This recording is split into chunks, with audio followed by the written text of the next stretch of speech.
Salut, re-bienvenue dans ces capsules voyage. J'espère que tu vas bien. Si tu te rappelles bien, la dernière fois, on était à Calcutta ou Kolkata en Inde et on se dirigeait vers la Thaïlande, donc vers Bangkok plus précisément, pour la suite de nos aventures, donc de ce voyage qui a duré 6 mois. Donc aujourd'hui, je t'invite à continuer la route avec moi sur les chemins de l'Asie du Sud-Est et je te propose aujourd'hui de te parler de la Thaïlande, de te parler du Laos et de te parler du Cambodge. Donc, la Thaïlande. D'abord et avant tout, je dois te dire, en toute honnêteté, la Thaïlande pour nous, bien que ce soit un pays hyper touristique, hyper populaire, en Asie du Sud-Est, pour nous, c'est notre premier amour asiatique. C'est la première fois qu'on a mis les pieds en Asie, c'est en Thaïlande, en 2006. Donc, pour nous, il y a quelque chose de spécial. On est un peu, vendu d'avance à la Thaïlande. Et malgré le fait que c'est très touristique, comme je te dis, je pense qu'il ne faut pas que tu boudes cette destination-là un jour dans ta vie.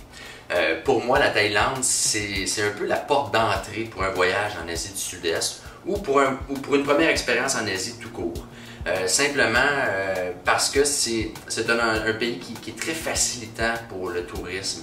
Les conditions sont très gagnantes pour que toi, comme individu, tu découvres rapidement des repères, que tu développes ta confiance en toi comme voyageur. Et ce qui est intéressant de la Thaïlande, quand tu débarques là, règle générale, tu t'en vas dans un quartier un peu plus touristique. Et puis c'est correct comme ça. Ça fait du bien de te promener dans les rues, d'avoir des odeurs de nourriture de rue qui d'ailleurs est la meilleure au monde. La nourriture de rue en Thaïlande, c'est juste débile.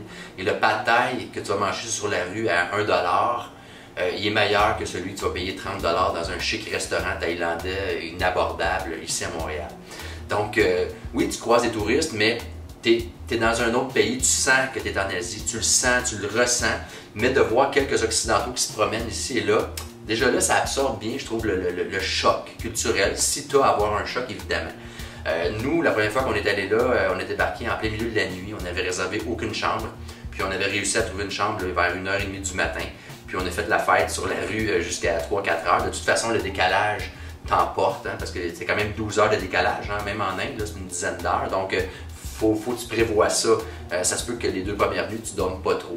Et même chose quand tu vas revenir aussi. Donc, la Thaïlande, pour moi, est une belle porte d'entrée, comme je disais. Le Vietnam aussi, à la limite. N'empêche, il reste que la Thaïlande, pour moi, ce qui est intéressant, c'est qu'elle offre, comme beaucoup de pays d'Asie du Sud-Est d'ailleurs, tout l'aspect sud, plage, l'aspect très ville, métropole, mégapole qui grouille, et l'aspect plus nord, donc plus montagneux, plus tribal. Et donc, en ce sens-là, t'en as pour... En tout cas, tu peux vivre différentes ambiances dans un même pays. Bangkok, c'est une plaque tournante en Asie.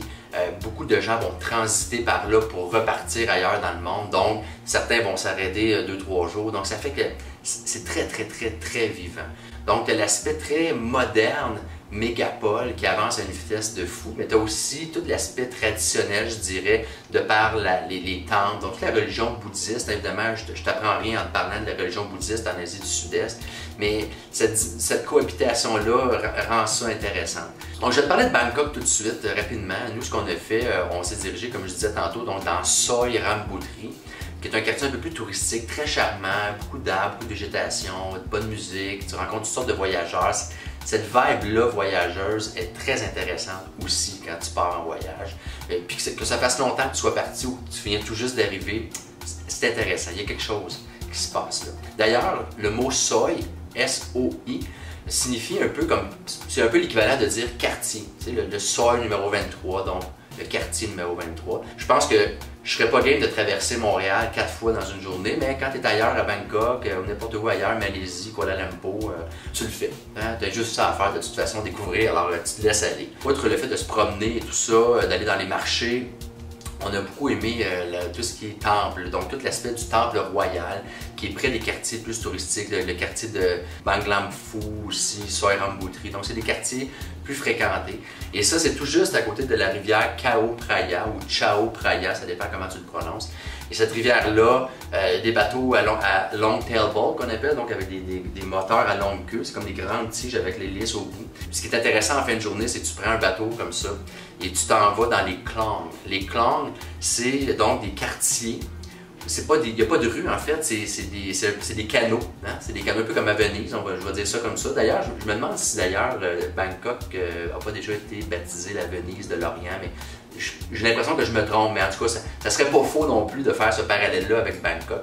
Donc, d'aller se promener sur cette rivière-là, Chao Phraya, et de rentrer dans les Klong et d'assister en discret, en toute discrétion. C'est dur d'être discret avec un moteur qui fait...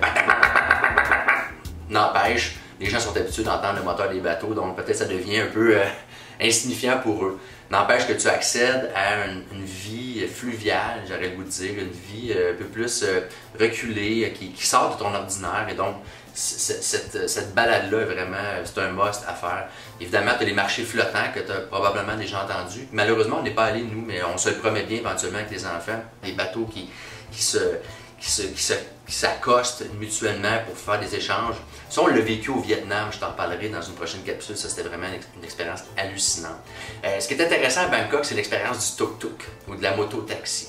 Évidemment, en Thaïlande, en Asie en général, tu dois négocier tout. Hein? Donc, assure-toi de négocier ton transport. Combien ça coûte pour aller à la station de train. Les chauffeurs de tuk-tuk, eux, on va avoir tendance à t'amener vers des magasins de bijoux, de quoi que ce soit. Parce qu'en emmenant des clients, eux, ça leur donne des fois des ristournes si jamais il y a des ventes qui se font. Mais ça leur donne aussi des coupons d'essence. Hein? Donc, ils vont souvent vous dire « Don't buy, just look ». En même temps, bon, quand tu te fais prendre 2-3 fois, c'est correct, mais après ça, tu as le sentiment de perdre un peu ton temps. Donc, c'est intéressant, c'est important d'être affirmatif. De dire, moi, je m'en vais straight to the train station, no stop. Puis s'il ne veut pas t'embarquer, ben, t'en prends un autre, il y a toujours quelqu'un qui te surveille prêt à t'embarquer. Reste que l'expérience du tuk-tuk et de la moto-taxi dans les trafics de Bangkok, c'est hallucinant. La moto-taxi qui se promène dans tes voitures, c'est des cowboys. Tu dois faire confiance absolument. Et puis, c'est grisant comme expérience. Même chose pour tous les endroits pour dormir. Un peu partout, hein, en Asie, souvent, les chauffeurs de tuk-tuk ou de taxi, tu lui donnes le nom d'un endroit. Et souvent, c'est ce nom d'endroit-là qui se retrouve dans un guide, hein, qui est connu, reconnu. Souvent, certains guest houses vont ouvrir sous la même bannière ou sous le même nom. Donc, ça porte un peu à confusion. Et ça permet donc aux chauffeurs de taxi d'amener des clients dans des endroits pour aider d'autres amis thaïlandais donc à rouler leur business. Donc, c'est correct, c'est comme ça qu'ils gagnent leur vie. Et en Asie, il faut que tu sois prêt à ça. Il faut que tu sois prêt à te faire achaler, il faut que tu sois prêt à négocier, il faut que tu sois prêt à te faire avoir aussi. Se faire avoir, ça fait partie de la game. À un moment donné, tu te rends compte que tu négocies pour 20 cents. Première fois qu'on est arrivé à Bangkok, nous, la première fois en 2006, on est sorti après 24 heures de Bangkok. On trouvait que ça grouillait beaucoup, puis on voulait aller faire des trekking dans le nord. En 2010, donc en 2011, en fait, quand on est arrivé, on a pris un peu plus de temps, mais n'empêche qu'on avait besoin de vacances. Donc on s'est dirigé cette fois-là vers le sud, vers les plages de Koh Tao. Antérieurement, on avait fait les plages de Koh Phangan et de Koh Samui, que je vais te présenter en photo. De toute façon, je te nommerai pas pour chaque photo l'endroit, je vais juste te laisser te faire une idée des plages de la Thaïlande, puis ça devrait être bon pour toi, pour te donner le goût d'acheter ton billet. Ce qui est intéressant, c'est la ride de boss de nuit. Donc nous, on aimait bien prendre des bosses de nuit parce que ça te permet de sauver une nuit un peu au niveau du budget. Puis en même temps, tu perds pas une journée de transport. Quoique le jour, tu peux voir du paysage, mais la nuit, il y a quelque chose d'intéressant. Des gros boss, des fois, c'est des petits boss très climatisés avec du karaoké thaï qui joue dans le tapis. Après 4-5 heures d'autobus, des fois, tu connais les chansons thaï malgré toi.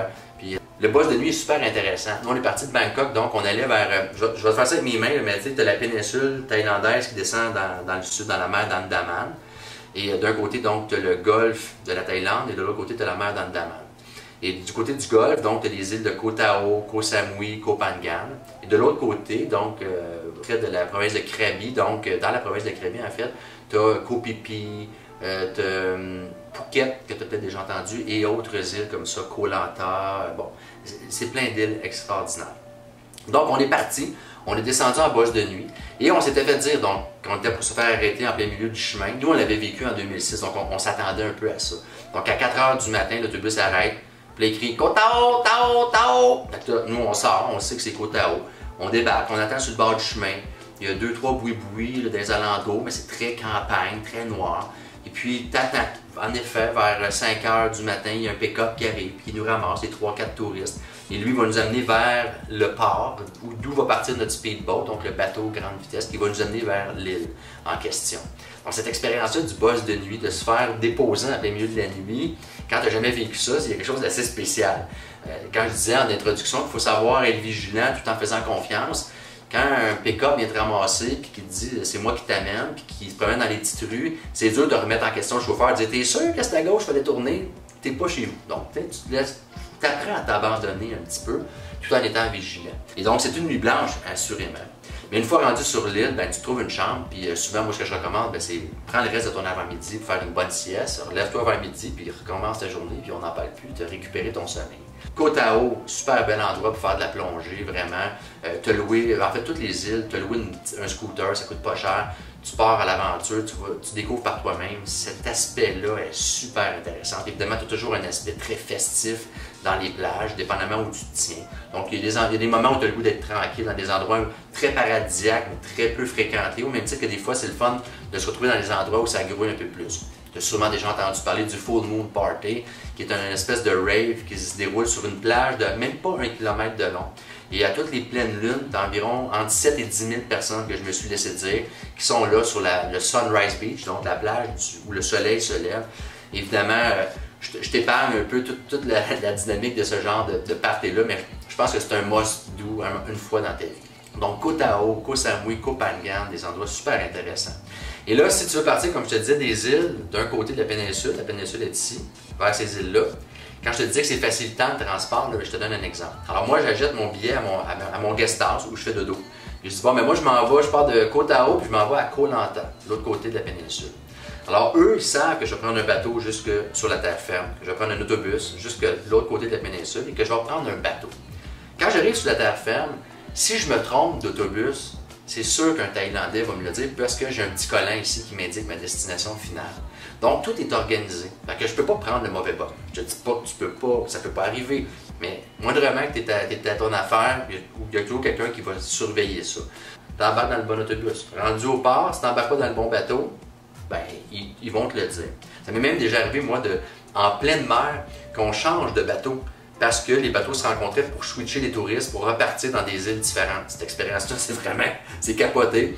Tu regardes les gens lancer ton sac. Une fois que ton sac a traversé le bateau, ben là, tu peux traverser de ton côté avec assurance. Bref. Ensuite de ça, ce qu'on a fait, donc on est parti avec un avion, un vol intérieur, qui est aussi une alternative intéressante en Asie du Sud-Est. Les cheap flights, donc des vols à moins de 100 $ ou presque. C'est pas rare, c'est monnaie courante. Donc, on a pris un vol donc, de Phuket à ce moment-là jusqu'à Chiang Mai. Là, tu arrives au nord, tu es dans une autre dimension, très relax. Le nord de la Thaïlande est hallucinant. Chiang Mai, c'est une ville complètement... Écoute-moi, elle m'a charmé. Des petits guest houses partout, des petits cafés, des endroits où tu vas pouvoir... Des endroits un peu plus artistiques ou artisanaux. Tu vas aller voir des sculpteurs hallucinants. Il y a des temples... vraiment à voir assurément. Et le Nord t'offre aussi une panoplie de possibilités de trekking, donc d'aller faire de la marche sur 2-3 jours, avec 1, 2, 3 nuits en montagne, des fois ça peut être plus, dans des tribus. Donc nous, en 2006, on avait fait un trekking et on était parti pendant 3 jours et 2 nuits. Et cette expérience-là de la tribu est hallucinante.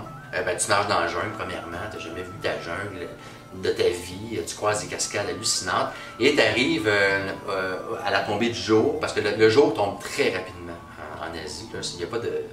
Et là, bon, évidemment, les locaux nous accueillent, c'est des maisons sur pilotis, donc très traditionnelles, avec d'autres touristes avec qui te familiariser pendant le trekking. C'est jamais des grands groupes tant que ça. Et puis, cette expérience-là, une fois autour du feu avec les gens qui viennent un peu s'aîner autour. D'ailleurs, il y a un monsieur qui était venu, je voyais qu'il se promenait autour et qu'il voulait créer le contact. Moi, je me suis retiré. Puis, il m'a vendu cette superbe flûte-là, en espèce de bois quelconque. Puis, regarde à quoi ça sert.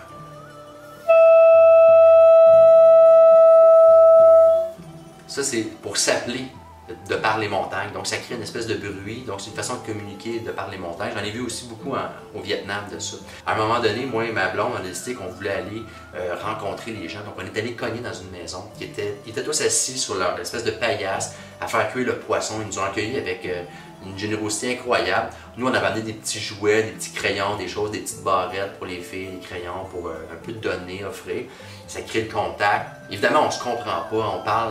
On parle le langage des yeux, le langage du sourire. En fait, on parle le langage du cœur, de la sincérité. Et même si ça dure 20 minutes, 15 minutes, ce contact-là, si tu ne vas pas le provoquer, eux, ils le feront pas. Hein? Ils le feront pas nécessairement. Et là, je vais te raconter. Moi, je suis un couche-tard. J'aime ça rester très tard autour d'un feu. Et puis, à un moment donné, je me suis retrouvé seul. Puis les sons de la jungle, la nuit, c'est pas les sons de la forêt boréale. Il n'y a pas de loup, il bouts, là, quoi que ce soit. Et là, j'ai dû me rendre jusqu'à la Bécosse, parce que, évidemment, avant d'aller me coucher. Et là, j'ai fait ma première expérience de la toilette turque. Je t'annonce qu'il y a un devant et il y a un derrière sur une toilette turque.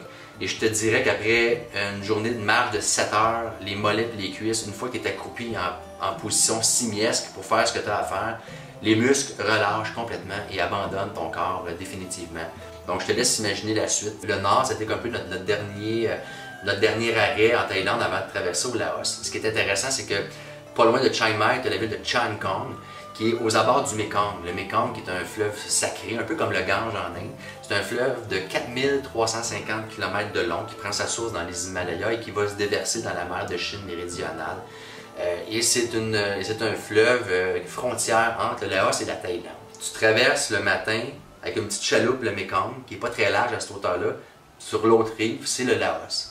Nous, on avait déjà notre visa, on l'avait fait faire à Bangkok, mais tu pourrais le faire sur place, c'est correct. Nous, on voulait éviter cette espèce de cohue-là, parce que, bon, c'est un peu compliqué, là, les gens se sont tous mélangés. Puis les Laotiens, là, je te le dis, ils ont un beat particulier.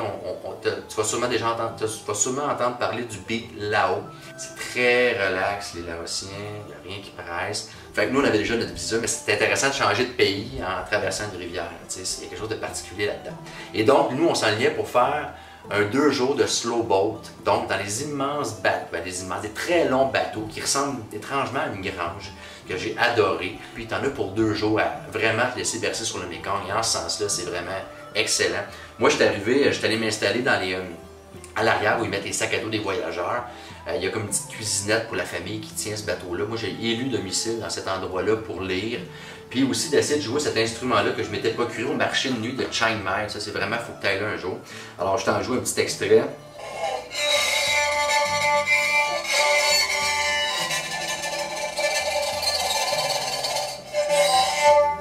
Si tu t'attendais à un hit de ma part, ben, t'es déçu actuellement. Heureusement, je t'entends pas te plaindre. Mais je te dirais que les passagers ont souhaité, tout comme toi, que je cesse rapidement mon apprentissage du sala. C'est un instrument qu'on retrouve en Thaïlande et que j'ai croisé aussi au Cambodge et au Vietnam. Et d'ailleurs, tu peux l'entendre actuellement là, en arrière-plan, ça sonne beaucoup mieux quand c'est des locaux qui jouent ça. Mais j'aime beaucoup me procurer des instruments en voyage, donc ça, c'en est un parmi tant d'autres que je voulais te présenter ce soir, donc voilà, le sala. Donc moi, j'ai élu domicile dans ces sacs-là pour aller lire, prendre une petite bière tranquille, regarder par la fenêtre, regarder la vie sur les berges, sur les rives du Mekong, juste se laisser aller. Et sur le Mekong, on ne voyage pas la nuit, donc on arrête, il y a comme un arrêt obligé à la ville de Pak Beng, qui en fait est plus une ville-rue, c'est une rue.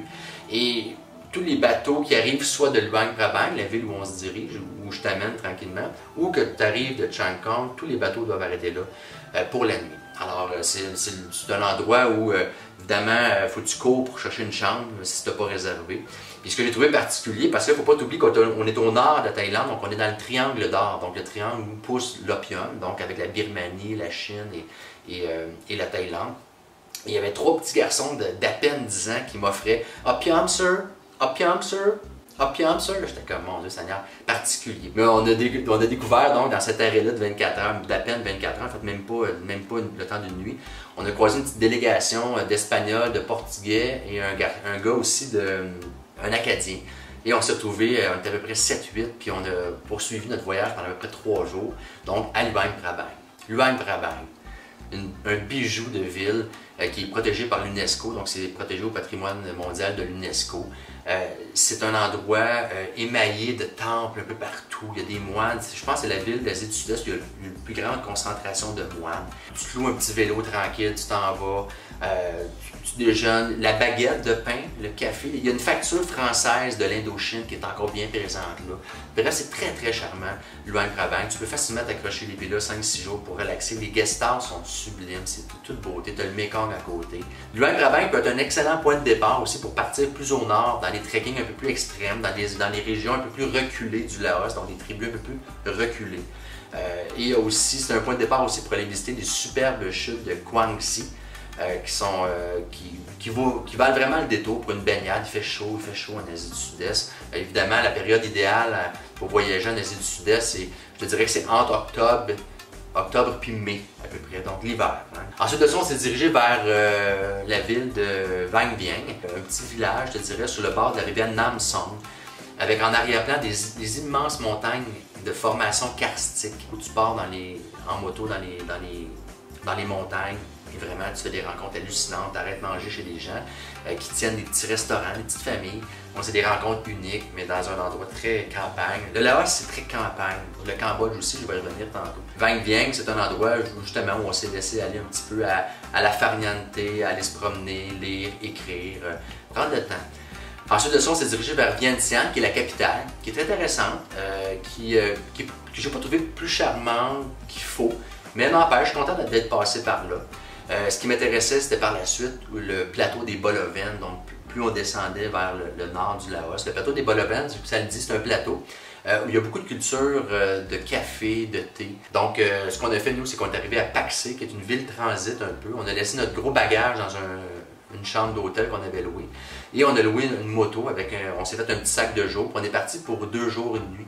Pour se promener, il y a une grande boucle, puis une petite boucle que tu peux faire. Nous, on a fait la petite boucle. Et donc, tu pars en liberté totale. On arrête, faire des dégustations de café, voir des chutes incroyables. Puis, tu as ta petite carte imprimée par le gars là, qui t'a montré ça le matin à la réception. Puis, tu t'abandonnes, tu te laisses aller. Donc, le plateau des Boloven. On a fait la rencontre d'ailleurs d'un couple de Français de Strasbourg, Maya et Stéphane, avec qui on a partagé d'autres moments de voyage par la suite. Eux étaient partis aussi pour un long courrier, je vous dire, c'est pas le bon terme, une longue shot, parce qu'un long voyage. Donc on a fait le plateau des Boloven ensemble. Ensuite, on s'est dirigé vers les 4000 îles. Ça, c'est super intéressant, c'est très peace and love, très hippie, les gens vont là. Puis t'as ton hamac, chaque petite cabane a son hamac. Et encore une fois, tu te promènes en vélo, c'est très relax. Je te montre des photos pendant que je te parle justement, et puis c'est très campagne, très rural, et moi j'ai vraiment adoré cet endroit-là. Donc après les 4000 îles, nous on s'est dirigé maintenant vers le Cambodge, qui n'était pas très loin, donc encore une fois on est rentré par voie terrestre au Cambodge. Donc c'est intéressant de voyager aussi, puis de traverser des frontières par voie terrestre, par voie fluviale. C'est économique, évidemment ton empreinte écologique est plus positive en ce sens-là. La sortie du Laos et l'entrée au Cambodge, c'est assez particulier, un peu comme notre entrée au Laos. D'abord, il y a une première petite cabane, on dirait un petit camp de pêcheurs ou de chasseurs où tu vas payer ta taxe, tu vas négocier même ta taxe de sortie. Ensuite de ça, tu te diriges dans une autre cabane, là, tu rentres au Cambodge, là, ils vont prendre ta température, s'assurer que tu vas bien. Ensuite de ça, une autre petite cabane où ils vont, tu as 2 gars un peu désinvoltes avec leurs lunettes de soleil. Là. Des fois, tu as l'impression d'être dans un film cambodgien, même si tu n'en as jamais vu, tu as l'impression d'être dans un film cambodgien. Puis là, ils t'étampent le passeport, puis là, finalement, tu rentres dans le pays, puis tu te dis, bon, ben, me voilà au Cambodge. C'est là qu'il y a eu lieu le fameux génocide sous le régime de Pol Pot, il y a quelques années déjà. Donc, c'est un pays qui est encore en rémission, j'ai le goût de te dire. C'est un pays qui est en train de se reconstruire, qui est encore très ébranlé de ça. Donc, c'est comme s'il y avait, le Cambodge avait bâti son identité encore dans des champs qui fument encore, là, suite après la catastrophe. C'est une image que je te donne, mais c'est pas très loin de la réalité. La métaphore, je pense qu'elle est assez juste par rapport à ça. On s'est dirigé donc directement à Siem Reap. Donc Siem Reap, qui est une ville, en fait c'est la ville où par laquelle tu dois transiter pour aller voir les fameux temples d'Angkor. Donc tu as sûrement déjà entendu parler des temples d'Angkor. Principalement, on va à Siem Reap pour ça. Évidemment, c'est une ville qui est très charmante, une petite ville c'est pas une mégapole, c'est vraiment une petite ville très, très cool, où il fait bon être, vraiment. Donc, 3 jours, tu te réserves un chauffeur de motodop, qu'on appelle, donc c'est une espèce de tuk-tuk cambodgien, qui, lui, va t'accompagner pendant ces 3 jours-là. Donc, vraiment, il va t'amener sur un site, il va t'attendre. Ensuite, il va t'amener sur un autre site, parce que parfois, entre certains sites, tu as parfois plusieurs kilomètres à parcourir. Il y a encore des endroits qui ne sont même pas encore découverts, hein, parce que tu sais que ces temples-là ont été comme abandonnés. Évidemment, la jungle a repris ses droits, donc les temples ont été ensevelis, ont été redécouverts là, par un explorateur français plusieurs années par la suite. 3 jours, c'est pas suffisant. Encore une fois, attends-toi à croiser des hordes de touristes pour aller voir le soleil se lever. Mais boude pas ton plaisir d'aller prendre des photos d'un lever de soleil sur les temples d'Angkor. Écoute, tu vas passer à côté de quelque chose. Moi, j'aurais aimé ça prendre une 4e journée pour visiter ces temples-là, puisque j'aurais aimé ça pouvoir aller m'installer dans une fenêtre, dans un temple avec un bon livre, puis juste lire, vraiment. Mais il reste que 3 journées à une chaleur, écoute, le thermomètre a indiqué un après-midi 50 degrés. Je te mens pas, 50 degrés. Pas d'humidité, très sec, très chaud. Les temples d'Angkor, évidemment, tu as plusieurs temples. Donc, chaque temple correspond au dieu roi de l'époque. Hein. Chaque dieu roi voulait élever un temple à la hauteur de sa prestance, hein, évidemment. Le pouvoir, ça peut faire bien des affaires. Donc, c'est des temples qui ont pris plusieurs années. Même que des fois, tu te poses la question, comment ils ont pu bâtir ça? Vraiment, c'est gigantesque. C'est dur de s'imaginer qu'on pourrait même faire ça aujourd'hui, malgré toute la technologie avec laquelle on peut composer aujourd'hui. Donc, tu as le temple de Angkor Wat, qui est comme le plus populaire. Tu as aussi les temples de Bayonne. Donc, la particularité des temples de Bayonne, c'est qu'il y a plusieurs visages du Bouddha qui sont sculptés aux 4 points cardinaux. Donc, ces visages-là, avec le sourire du Bouddha que tu connais sans doute, très serein, très paisible, très confortable, qui inspire la confiance et qui, eux, ont été témoins de la disparition de cet empire-là. Tu sais, eux, quand tu regardes ces visages-là qui datent, puis tu te dis, ben eux possèdent la réponse à pourquoi tout ça est arrivé. C'est de se promener aussi dans un livre d'histoire ouvert, sur plein de mystères. Les temples que j'ai particulièrement aimés et qui sont particulièrement photographiés au Cambodge, à Siem Reap en fait, c'est les temples de Taprom. Donc à cet endroit-là, ils ont laissé les racines des arbres qui ont repris leurs droits pendant plusieurs années. Donc tu vois des photos pendant que je te parle. Et puis je me permets encore une fois de te lire un extrait de mes impressions par rapport à ça. Donc tu vas voir, j'étais assez métaphorique là, cette fois-là. Taprom, tel que redécouvert dans les années 1860. On a laissé ici la vie sauve aux arbres qui ont repris leurs droits après la chute et l'abandon. De gigantesques arbres blancs appelés Tetrameles nudiflora ont grandi dans un silence atemporel jusqu'à se faire beaucoup plus que centenaires. Quelques-uns d'entre eux ont un jour dû s'extraire à la terre pour se faire aérer les racines et se dégourdir le tronc, se transformant en araignées pour grimper les murs du temple, s'y asseoir et jouir de la lenteur, les racines pendantes. Au passage du temps, elles ont coiffé de dreadlocks le visage de l'illuminé, Bouddha Marley. Des racines qui s'apparentent aujourd'hui à de grandes coulisses de fromage fondant qui ont fini par reprendre pied au sol avec le temps. Multiples racines, multiples jambes, multiples tentacules, parfois sosies d'immenses trompes d'éléphants, parfois caricatures de pieds de poulet qui se réunissent en hauteur pour ne former qu'un tronc. Le cou élancé d'une étrange créature dont la tête me rappelle celle d'un brocoli en perte capillaire. Elles sont quelques-unes de ces créatures encore bien assises sur les murs à discuter de sujets inépuisables, les cheveux à quelques 30 mètres du sol. Ne manque qu'un réalisateur fou à la Peter Jackson pour injecter une dose d'effets spéciaux à ces géants multipèdes pour qu'ils s'animent, se lèvent et marchent dans un conte de Tolkien. C'est un peu flyé, mais en même temps, c'est l'inspiration du moment. Et c'est ce que je trouve intéressant quand tu circules dans des endroits comme ça qui ont de l'histoire et que tu sais que tu ne pourras jamais saisir complètement l'ampleur de tout ça, que tu ne pourras jamais saisir tous les codes et l'historique qui se cache derrière ça. Quand il y a un aura de mystère, bien, ça donne ça te force à te créer une image, une explication, puis à te l'articuler pour toi-même. Pas très loin de là, il y a ce qu'on appelle les villages flottants. Donc, il y a un village flottant qui s'appelle Kampong Phuc ou Kampong Phuc, ça dépend. Nous, on était là en saison sèche, donc évidemment, il n'y avait pas d'eau. Donc, tu peux voir les photos actuellement des enfants avec leur vélo et puis en temps normal, et tu vois, hein, les maisons sont très surélevées, ça va même des fois jusqu'à 15 pieds dans les airs. Et puis, en période de mousson, il y a le lac Tonle Sap, qui est la plus grande réserve d'eau douce d'Asie du Sud-Est, qui est juste à côté de ça. Et à un moment donné, dans le temps des moussons, donc le Mekong, le cours du Mekong s'inverse. Là, il y a comme le lac qui gonfle, qui déborde justement dans ces villages-là. Et donc, l'eau monte jusqu'au seuil des portes, de sorte que là, les gens se promènent en bateau.